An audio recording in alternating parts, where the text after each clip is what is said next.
আমরা কি শিখবো? আজকে আমরা তাহলে বলো এটা কি? কে বলতে পারবে? কি হলো? এনি।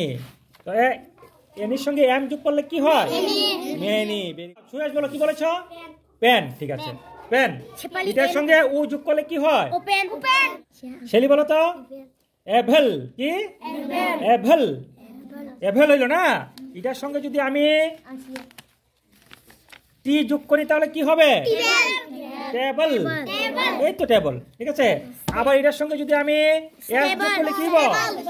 টেবল। ঠিক আছে, জোহন বলো।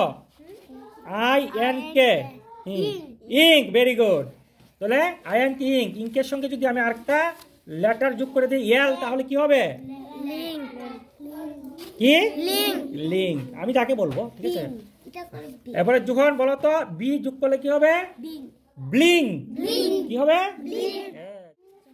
ওখানে জোহন বলো I C E. Ice. I C না, আই সি ই আইস। এটার সঙ্গে যদি আমি আরেকটা শব্দ যোগ করি তাহলে কি হবে? আর আই কি? আর আইলে রাই। রাইস। রাইস তো চাল। ঠিক আছে, আর এটার সঙ্গে যদি আমি আরেকটা যোগ করি পি তাহলে কি হয়ে যাবে? প্রাইস। Very good. কে পারবে? টপ। Very good. টপের সঙ্গে যদি আমি আরেকটা টপ করো এ এ আই আর কি হয়েছে? A R. Very good. দেখেছো পেরে গেছে। এ আর এর সঙ্গে যদি আমি এ যোগ করি তাহলে কি হবে? আমি তো পারে। হেয়ার। Very good সুহেশ।